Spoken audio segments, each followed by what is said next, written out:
Welcome to Techno Science Club. ఈరోజు 9th class English మీడియంలో chapter number 7 motion అనేటటువంటి చాప్టర్లో ఈరోజు క్లాస్ నెంబర్ 2లో మనం నేర్చుకోబోయేటటువంటి టాపిక్ వచ్చేటప్పటికి types of motion, uniform motion, non uniform motion, circular motion, linear motion, ఇలాంటి టైప్స్ ఆఫ్ మోషన్స్ గురించి ఇన్ డీటెయిల్డ్గా ఈరోజు మనం ఈ క్లాస్లో నేర్చుకుందాం.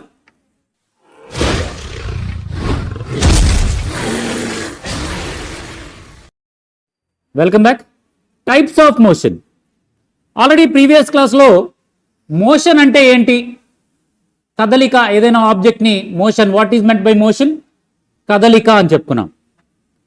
ఏదైనా ఒక పర్టికులర్ ఆరిజిన్ లేదా పాయింట్ని బేస్ చేసుకుని ఒక ఆబ్జెక్ట్ మూవ్ అవుతుందా లేదా, మూవ్ అయితే దానికి మోషన్ ఉందని చెప్తారు, మూవ్ కాకపోతే రెస్ట్లో ఉందని చెప్తారు. ఏ విధంగా, అదేవిధంగా డిస్టెన్స్, డిస్ప్లేస్మెంట్ కూడా ప్రీవియస్ క్లాస్లో చూసాం మనం. డిస్టెన్స్ అంటే ఏదైనా ఒక ఆబ్జెక్ట్ ఒక పాయింట్ నుంచి ఇంకొక పాయింట్కి మధ్య ఉండేటటువంటి దూరం. దానికి రకరకాల వేస్ ఉండొచ్చు. డెఫినేషన్ కూడా మీరు total length of the path covered by an object is called distance. Displacement అంటే shortest distance travel by an object from initial point to final point. Initial point నుంచి ఫైనల్ పాయింట్కి షార్టెస్ట్ డిస్టెన్స్ ఏదైతే ఉందో దాన్నే displacement అంటారు. ఇక్కడ బొమ్మల రూపంలో కూడా చెప్పాము. ఈ బొమ్మలో కూడా ఇక్కడ ఏ అనేది, ఇక్కడ ఒక పాయింట్ ఉంది, ఇక్కడ ఒక పాయింట్ ఉంది. దీనికి మధ్య డిస్టెన్స్ ఇలా వెళ్ళి ఇలా వెళ్ళొచ్చు, ఇలా వెళ్ళి ఇలా వెళ్ళొచ్చు. రెండు పాతులు ఉన్నాయి, రెండు దారులు ఉన్నాయి. దాన్ని ఫస్ట్ పాతులో వెళితే 5 కిలోమీటర్లు, రెండో పాతులో వెళ్తే 6 కిలోమీటర్ల 7 కిలోమీటర్ల వచ్చింది అనుకుందాం. సారీ, ఫస్ట్ పాతులో వెళ్తే 6 కిలోమీటర్లు, రెండో పాతులో వెళ్తే 7 కిలోమీటర్లు వచ్చింది. కానీ ఆ రెండింటికి మధ్య ఒక స్ట్రైట్ లైన్ గీస్తే అది 5 కిలోమీటర్లే ఉంది, తగ్గింది, డిస్టెన్స్ కన్నా తక్కువ ఉంటుంది. ఆ రెండు పాయింట్స్ మధ్య గీసినటువంటి స్ట్రైట్ పాత్ ఏదైతే ఉందో, స్ట్రైట్ లైన్ పాత్ ఏదైతే ఉందో దాన్నే మనం డిస్ప్లేస్మెంట్ అని చెప్తాం. డిస్ప్లేస్మెంట్ ఎప్పుడు కూడా డిస్టెన్స్ కన్నా తక్కువగా ఉంటుంది. ఇక్కడ కూడా అంతే. ఈ పాయింట్ నుంచి ఈ పాయింట్కి వెళ్ళాలంటే ఇలా వెళ్ళి ఇలా రోడ్డు మీదకి ఇలా వెళ్ళి ఇలా వెళ్ళాలి, ఇది డిస్టెన్స్. షార్టెస్ట్ డిస్టెన్స్ వచ్చేటప్పుడు స్ట్రైట్ లైన్, షార్టెస్ట్ డిస్టెన్స్. ఇవన్నీ కూడా ప్రీవియస్ క్లాస్లో నేర్చుకున్నాము. ఇక్కడ ఒక 3 క్వశ్చన్స్ ఉన్నాయి. ఆ 3 క్వశ్చన్స్ని ఇంకో క్లాస్లో మనం నేర్చుకుందాం. ఈ రోజు మాత్రం టైప్స్ ఆఫ్ మోషన్ గురించి నేర్చుకుందాం. మోషన్ని డిస్టెన్స్ని బేస్ చేసుకొని రెండు రకాలుగా క్లాసిఫై చేశారు.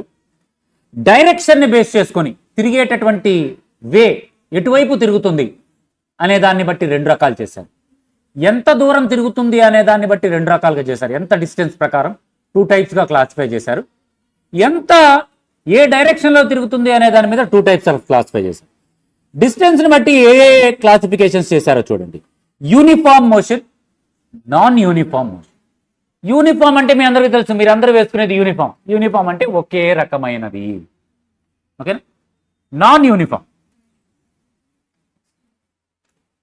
Non uniform,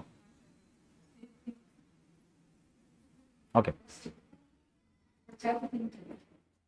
non uniform motion, uniform motion, non uniform motion కి సంబంధించినటువంటి ఇన్ డీటెయిల్డ్ వివరంగా మనం ఒకసారి చూద్దాం. ఒకసారి ఫస్ట్ యూనిఫామ్ మోషన్. యూనిఫామ్ అంటే ఒకే రకంగా ఉండేటటువంటి కదలిక. యూనిఫామ్ మోషన్ మీన్స్ ఒకే రకంగా ఉండే కదలిక. అంటే టైం గడిచే కొద్దీ ఒకే రకంగా, అంటే ఒక సెకండ్కి 1 మీటర్ వెళ్ళాడని, రెండవ సెకండ్లో కూడా 1 మీటరే వెళ్ళాలి, మూడో సెకండ్లో కూడా 1 మీటరే వెళ్ళాలి, 4వ సెకండ్లో కూడా 1 మీటరే వెళ్ళాలి. టైం గడిచే కొద్దీ సేమ్ డిస్టెన్స్ కనుక ట్రావెల్ చేసినట్లయితే ప్రతి టైం ఇంటర్వెల్ సేమ్గా ఉండాలి, ట్రావెల్ చేసేటటువంటి డిస్టెన్స్ కూడా సేమ్గా ఉండాలి. ఎగ్జాంపుల్ చెప్తాను మీకు. వాల్ క్లాక్ తిరుగుతుంది.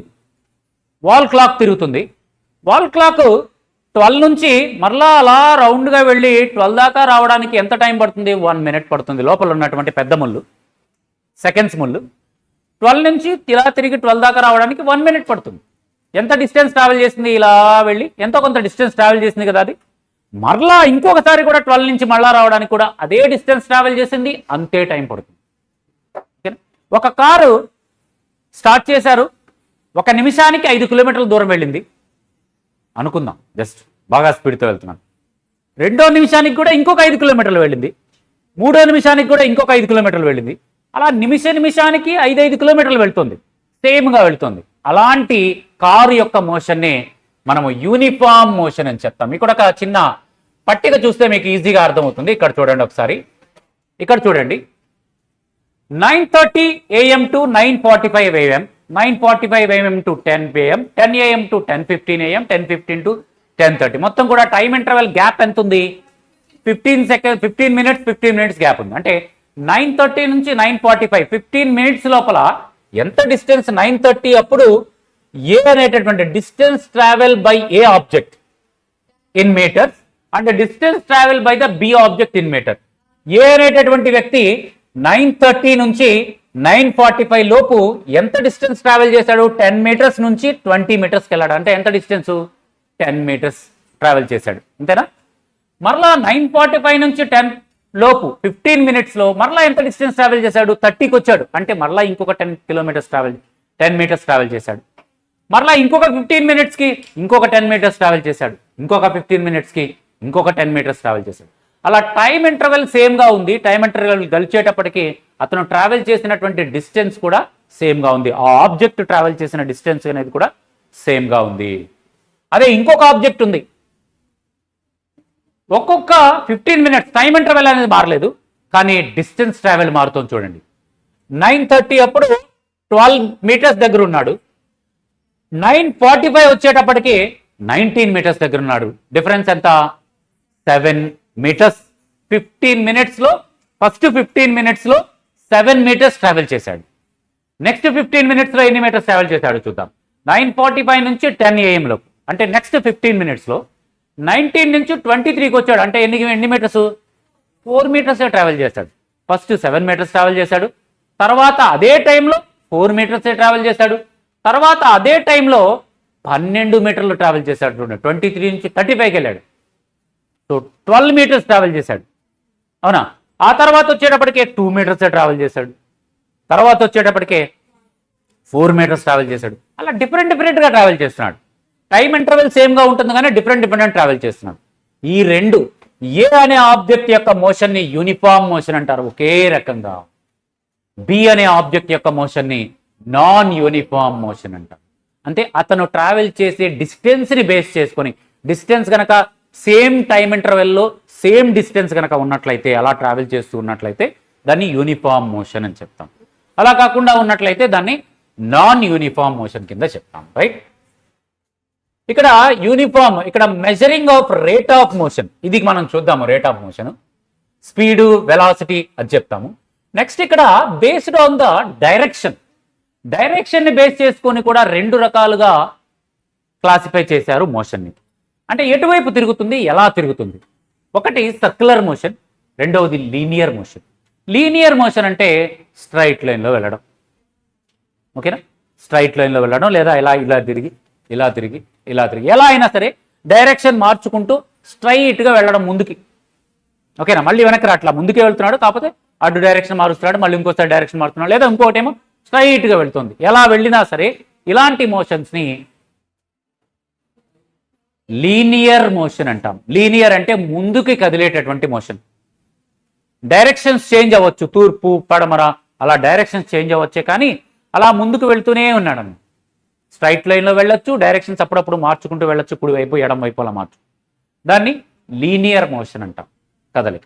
అదే సర్క్యులర్ మోషన్ ఉంది. ఈ సర్క్యులర్ మోషన్ ఏంటంటే ఒక చోట నుంచి స్టార్ట్ అయ్యి గుండ్రంగా తిరిగి మళ్ళీ అదే చోటుకు వచ్చి, దాన్నే సర్క్యులర్ మోషన్ అంటాం. సర్కిల్ షేప్లో తిరుగుతూ ఉంటే సర్క్యులర్ మోషన్ అంటాం.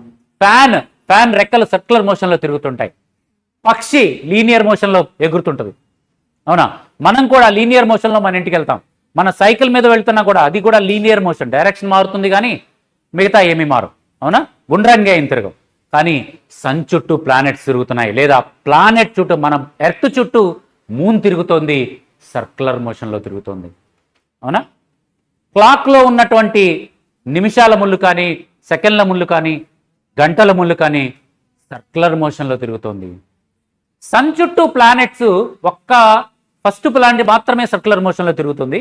మిగతా ప్లానెట్స్ అన్ని కూడా ఎలిప్టికల్ ఆర్బిట్లో తిరుగుతుంటాయి. అది కూడా సర్క్యులర్ మోషన్లే, ఒక రకమైన సర్క్యులర్ మోషనే, కాకపోతే ఆ సర్కిల్ ఏమో కొంచెం సాగదీయబడి ఉంటుంది, ఎలిప్టికల్ మోషన్ అంటాం. ఓకే, ఇలా డైరెక్షన్ని బట్టి కూడా 2 రకాలుగా క్లాసిఫై చేయొచ్చు మోషన్. మొత్తం కూడా 4 రకాలు. డిస్టెన్స్ని బట్టి 2 రకాలు, డైరెక్షన్ని బట్టి 2 రకాలుగా క్లాసిఫై చేయొచ్చు. యూనిఫామ్ మోషన్ చెప్పుకున్నాం కదా, నేను డెఫినేషన్ కూడా చూద్దాం. When an object travel equal distance in equal interval of time. బాగా గుర్తుంచుకోండి, an object travels equal distance in equal interval of time. Time కూడా సేమ్ గా ఉంటుంది, డిస్టెన్స్ కూడా సేమ్ గా ఉంటుంది. ఏ car covers 4 meters in first 2 seconds and another 4 meters in second 2 seconds. Next 2 seconds లో మరలా ఒక 4, నెక్స్ట్ 2 seconds లో మరలా ఒక 4 meters, నెక్స్ట్ 2 seconds లో అలా కదులుతూ ఉంటే ఆ కారు యొక్క ఈ విధంగా అనమాట. ఫస్ట్ 2 seconds కి 4 meters కదిలింది, మరలా ఇంకొక 2 seconds కి 8 meters, మరలా ఇంకొక 2 seconds కి, మరలా ఇంకొక 2 seconds కి 14 meters. అలా ప్రతి 2 seconds కి ఎంతెంత కదులుతోంది? 4 meters డిస్టెన్స్ కదులుతుంది. ఇలాంటి మోషన్నే మనము యూనిఫామ్ మోషన్ అని చెప్తాం. అదే నాన్ యూనిఫామ్ మోషన్. చూడండి, non uniform motion when an object travels unequal distances in equal interval of time. Unequal distances equal time మాత్రం మారట్లేదు 15, కానీ డిస్టెన్స్ మాత్రం డిఫరెంట్ గా ఉంటుంది. అలాంటి మోషన్ ని నాన్ యూనిఫామ్ మోషన్ గా చెప్తాం. ఏ car travels 8 meters in first 2 seconds and 1 meter in next 2 seconds. చూడండి ఈ విధంగా ఫస్ట్ 2 seconds లో 8 meter వెళ్ళింది, నెక్స్ట్ 2 seconds లో ఎంత కొంచెమే కదిలింది, 8కి వెళ్ళి 9, 10, 12, 4 కదిలింది. అలా ఏబిసి పాయింట్స్ గమనిస్తే నెక్స్ట్ ఫస్ట్ దాంట్లో 8 meters, నెక్స్ట్ 2 seconds లో 1 meter కదిలింది, నెక్స్ట్ 2 seconds లో మరలా 4 meters కదిలింది. అలా డిఫరెంట్ గా డిస్టెన్స్ ఉంది, టైం ఇంటర్వెల్ మాత్రం మారట్లేదు 2 seconds. ఇలాంటి మోషన్ ఏమంటాము? నాన్ యూనిఫామ్ మోషన్ గా చెప్తాం. మీకు డైరెక్షన్ బట్టి 2 రకాలు చెప్పాను. ఫస్ట్ది circular motion. When an object continuously changing its direction irrespective of its uniformity. ఒకే రకమైన యూనిఫామిటీతో సంబంధం లేకుండా కంటిన్యూషన్ గా డైరెక్షన్ మారుతూ ఉంటే, చూడండి ఇలా ఇక్కడ ఉన్నా అనుకో, ఇలా వెళ్ళాలి యాక్చువల్గా లీనియర్ అంటే, కానీ ఇలా డైరెక్షన్ మార్చు, మళ్ళీ ఇక్కడ డైరెక్షన్ మార్చుకుంటుంది, మళ్ళీ ఇక్కడ డైరెక్షన్ మార్చుకుంటుంది. ఈ విధంగా జైంట్ వీల్ ఎగ్జాంపుల్ గా చూడొచ్చు. జైంట్ వీల్ ఏ పాయింట్ తీసుకున్నా కూడా ఆ పాయింట్ లో సేమ్ గా వెళ్ళదు, మరలా డైరెక్షన్ మార్చుకొని కిందకి వెళ్ళింది, మరలా ఈ డైరెక్షన్ మార్చుకొని పైకి వెళ్ళింది, మరలా డైరెక్షన్ మార్చుకొని పైకి, ఇలా ప్రతిసారి అలా డైరెక్షన్ మారుస్తూ ఒక సర్క్యులర్ షేప్ లో రొటేట్ అవుతూ ఉన్నట్లయితే, రివాల్వ్ అవుతున్నట్లయితే దాన్నే మనము సర్క్యులర్ మోషన్ గా చెప్తాం. దీనికి ఎగ్జాంపుల్ గా మా ఎర్త్ చుట్టూ సన్ తిరగడాన్ని చెప్పుకోవచ్చు, జైంట్ వీల్ చెప్పుకోవచ్చు, క్లాక్ లో ఉన్నటువంటి ముళ్ళు చెప్పుకోవచ్చు, ఎద్దులు మనకి గానుగలో ఉన్నటువంటి ఎద్దు తిరుగుతూ ఉంటుంది గుండ్రంగా, ఆ గానుగలో ఉన్న ఎద్దును కూడా మనం ఈ మోషన్కి ఎగ్జాంపుల్ గా చెప్పుకోవచ్చు. నెక్స్ట్ అది లీనియర్ మోషన్. ఒక బాల్ని ఈ విధంగా విసిరేసాం, అది లీనియర్ మోషన్. బాల్ స్ట్రైట్ గా వెళ్ళొచ్చు, అలా తిరిగి కొంచెం అటు ఇటుగా వెళ్ళొచ్చు, కొంచెం వంకరగా వెళ్ళొచ్చు, అయినా సరే అది ఎలాంటి మోషన్? Linear motion. చూడండి, when an object move in a particular direction, ఒక పర్టికులర్ డైరెక్షన్ లో కదులుతూ ఉంటే, కుడివైపో, ఎడం వైపో, ముందు వైపో, వెనక వైపు, ఏదో ఒక వైపు ఒక పర్టికులర్ డైరెక్షన్ లో కనుక వెళ్తూ ఉన్నట్లయితే ఆ మోషన్నే లీనియర్ మోషన్ గా చెప్తాం.